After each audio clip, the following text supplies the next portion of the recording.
Pokemon Legends ZA, the highly anticipated game of 2025. It is the second Legends game in the franchise. This game is based on Lumiose and the events after XYZ. It also hints at some other games, which I'm not going to spoil. The Megas are back and introducing some new ones as well. And with a new game also comes a new storyline. This storyline, like I said, is after the events of XYZ and revolves around Lumiose. We also get introduced to the new battling system. Instead of the traditional combat we've come to know, its battles now are more immersive, which leads way to more action-packed battles. Enough explanations though, let's just start, baby. Pokemon Legends ZA. I hope you guys enjoy this video and this voiceover too. It's my first time, so enjoy. Okay, we first started choosing our character, obviously. We try to make it as similar to us. The game then starts from a bird's eye view. We get a beautiful view of Prison Tower in Lumiose City. I believe this Prison Tower used to be an electric-type gym. I don't think they use it for those matters anymore. Anyways, we glide down and we slowly open our eyes. I still don't know what kind of Pokemon we are, honestly. We then see the president, vice president of Quasico Inc. Also, this game should have added voice signs. This would have been 100 times way better than what it is. They explain how there's something wrong with the Prison Tower and they need a whole team to come investigate. Because of Prison Tower, there's now disturbances all around Lumiose, which may or may not be the best thing to happen to Megas. This scene is very well animated. It's very cool. The tower glows pink, like a very bright pink. And then we slowly see someone walk in that you guys may recognize. And the Eternal Floette, look at it, it's so cool looking. He was in some of the previous games, if you guys don't remember. He then explains how we need to find the strong Mega Evolution user to end the chaos, basically. Or then emits pink everywhere. After those scary events, we then see ourselves in the train, heading to Lumiose. As you can see that beautiful prison tower that looks like the Eiffel Tower that has nothing to do with it. We then step out the train and start our journey in Lumiose City, the largest city within Kalos region, so you might see some familiar Pokemon here and there. And right off the bat, we see a Helioptile, a Furfrou, and then a Fletchling, so that's a good start so far. We go crazy just because we're so excited to start playing the game. I was very excited. I was finally able to get this game. I even pre-ordered the whole Switch too. So, yeah, I was excited. However, we immediately wanted to go home apparently, and I guess we couldn't really do it, so I don't know what that was. Oh, sweet Lumiose. I think this is like not a futuristic Lumiose, by the way. This is like a in-between kind of Lumiose. It is very pretty though. We get to see the Pokemon Center and then some trainers interact with their Pokemon. Look at him running with that Litleo. He's faster than Litleo, that's crazy. And then Dedenne and I don't know, I forgot the name. Bunnelby! And here we are, looking like strangers in a new city. I forgot the exact reason why we're here, honestly. We have big luggage though, so we might be carrying like all of our stuff. We might have just been moved out. But we get to see the 3 starters of this game, which are Chikorita, Tepig, and I forgot his name. Crocodile. No, you guys are gonna get mad at me. It is not Crocodile, it is in fact Totodile. I was very close though. Look, Chikorita, Tepig, and then Totodile. I won't forget this time, I swear. We see this trainer with the 3 starters, which are on a mission to find someone to add to their ranks. Looking for someone to stay at Hotel Z, so that's probably gonna be us since we don't really have anywhere to go. They want to invite us to Hotel Z, and then from there we get recruited to, I don't know, their team, I guess? I'm not really sure. She then starts looking for us, obviously, and then here we are, just right in front of her. I don't know why she was looking everywhere. I cannot believe she ignored this really cool guy. She starts approaching us and just starts asking if we're tourists. Which we are, obviously, judging on the big bag. So I don't know why she's asking me that. Oh, look, there you go. She's saying because of the big bag. So she's already judging, pretty much. And I have no choice but to say that I am a tourist to this complete stranger. I have no idea who they are. She's looking at her bag quite, too long, honestly. I think I'm getting scared she's gonna take it away. And then for some complete reason, she really likes that I'm the same height as her. I have no idea why, but I guess it's like a fashion statement over there. I don't know. Who knows? Maybe this is her way of being like very friendly to some stranger. They're very welcoming in Lumiose apparently. She asks for our help, which we obviously say no to because we don't know this stranger. She wants us to film ourselves saying Hotel Z is a hidden gem of Lumiose, which I've never been to that hotel, I've never seen it, so I have no idea how good it is or if it even exists. We then get interrupted by the news, I think. Or that's an ad. I'm not really sure what it is. And like I told you guys before, she was looking at her bag too long, so her Pancham just took it. That was her whole plan. I don't even think she was wanting us to film for that Hotel Z or whatever. And then the Pancham just starts running away. And she acts like, oh, that's not my Pancham. Let's go after it. And then we start running after it. The actual gameplay that we first start doing is chasing this Pancham, which I think is very cute. The best part about this mission was probably running around with the starters, chasing after this Pancham. We keep chasing after it, and it eventually cuts into a cutscene, where we actually find out it wasn't Tawny's Pancham, it was just complete strangers here that I just stole my luggage for some reason. Now this is the first welcoming I've completely had from another complete stranger other than Tawny. We come to find out Tawny isn't very smart because she's still stuck on this idea that Pancham was somebody else's Pokemon. She then introduces herself to us, telling her name, which is, Tawny. I've been spoiling it the whole time. I apologize for that. Sorry. To help us out, which I find very nice of her. It then cuts to the scene where they're talking to Pancham, and Pancham seems very proud. I kind of want him to keep the bag just because look how happy he is. And I don't think they understand that Pancham cannot talk back to them, so they just keep talking to him until, I don't know. Honestly, I don't know why they keep talking to him. We then approach them with our 3 Pokemon. They are obviously overwhelmed by how many Pokemon we have. Level 5. They don't know that though. We then choose the Pokemon we want to be with forever and ever and ever and ever. I then saw that Pancham was an option to choose from, but I was too scared to press yes, so I just kind of judged him for a little bit. But look how cute he is with a little leaf sticking out his mouth.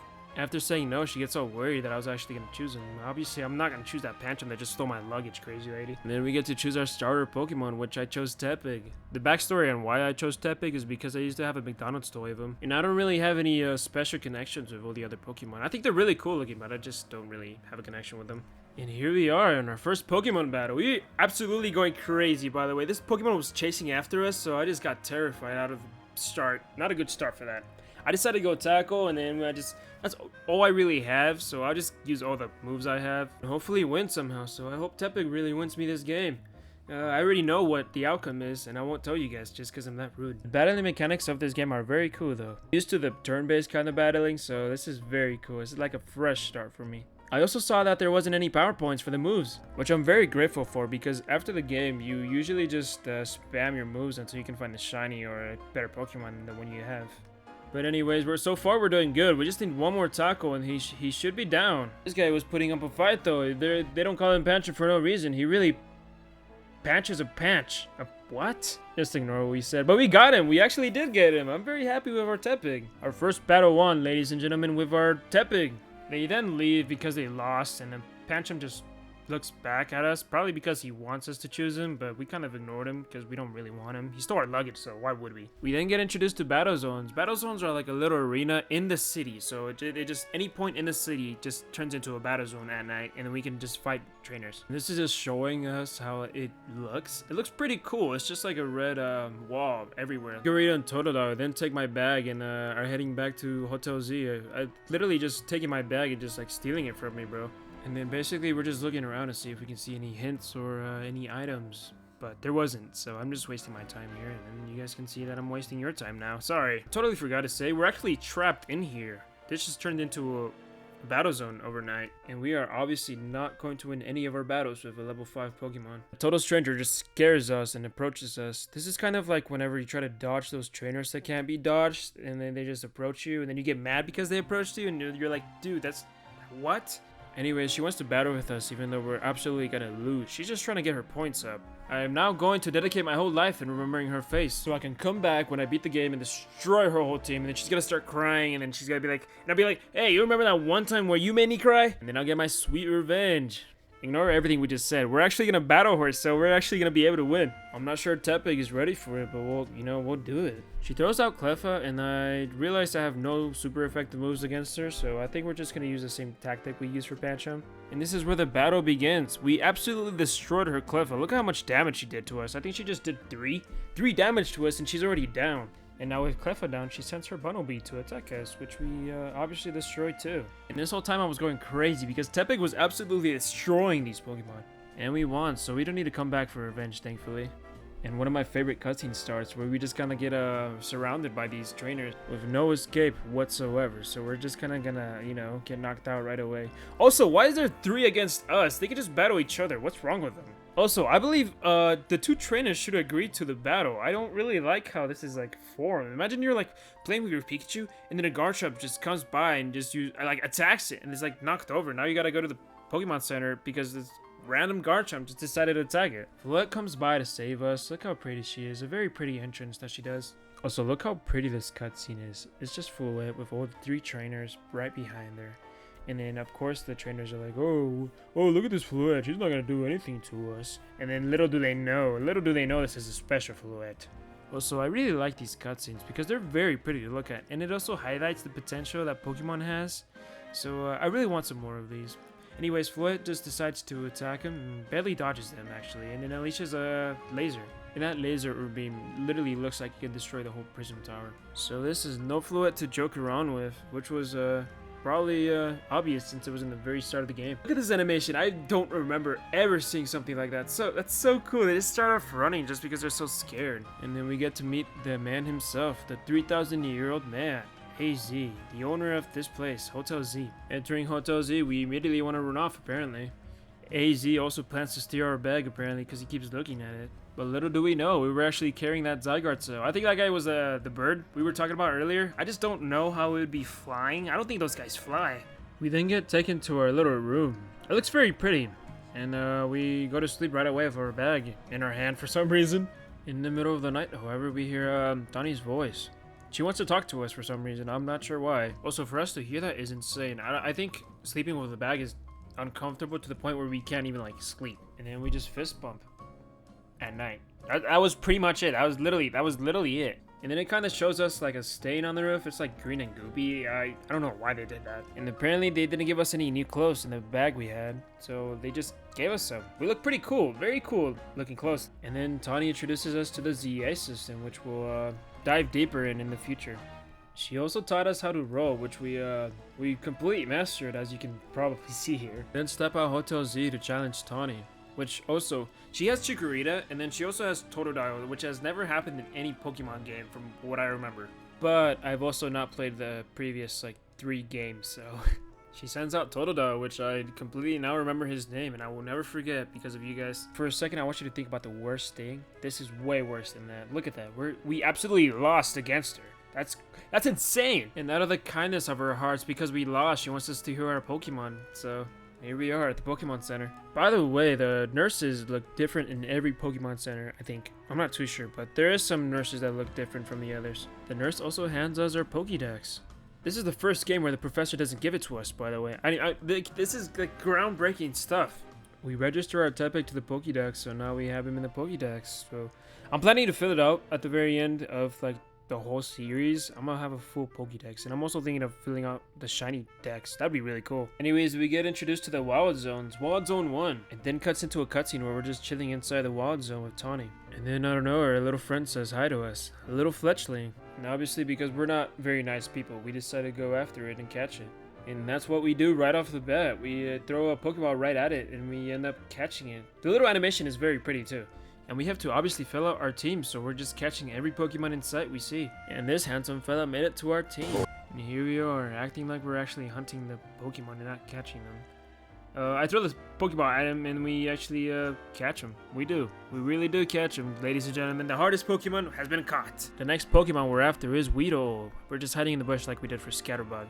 We throw the Pokeball, and then 1, 2, 3, boom! We caught him. And so Weedle's in our team. Like every other Pokemon game, we start off with Weedle. And here in the distance, we see a Mareep. We attempt to catch it, and let's see how we do. We got him! Obviously, come on. This is where Nintendo teases us, because there's literally a Pichu right over there, and if like I kind of try to angle it to the point where I can catch the Pichu, I keep throwing Pokeballs, but I can't catch him. And then before we catch that Pichu, we're actually stopping by the research lab.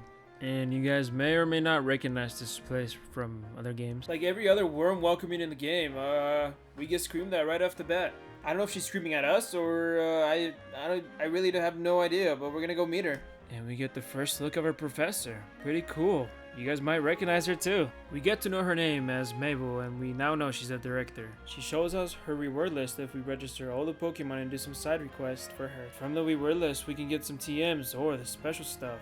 We can get the Master Ball and the Shiny Charm too, which I'm very happy about. This is where we get introduced to the man with the swag, the one that made our outfit. We then give it a better look at his partner Scraggy and him himself. He asked us right off the bat if we're Antonio. I don't think we should just give out our name like that, by the way. We come to find out he's also a member of Team MZ, the one that made our logo. I think he's like the fashionista.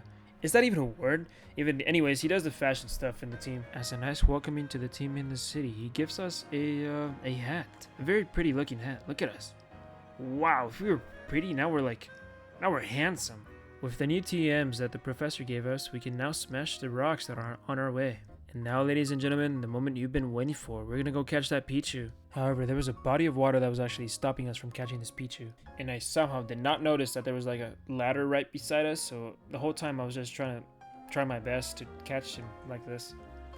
It took, which I just wasted Pokeballs.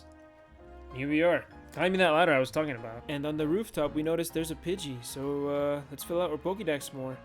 And 1, 2, 3, boom, we caught him. Now to catch the Pichu, ladies and gentlemen, here we are. Come on, I just gotta throw the, okay, and then he dodges it and then just runs off. So we decided to go another place and climb some more rooftops. On the rooftop, we noticed a Kakuna hanging on the tree, so we obviously decided to catch it. We gotta move in closer though, since our Pokeballs can't really reach over there. Now that we're closer, we decided to throw a Pokeball, and we should catch him here. Nope, I just lied. I totally lied to you guys.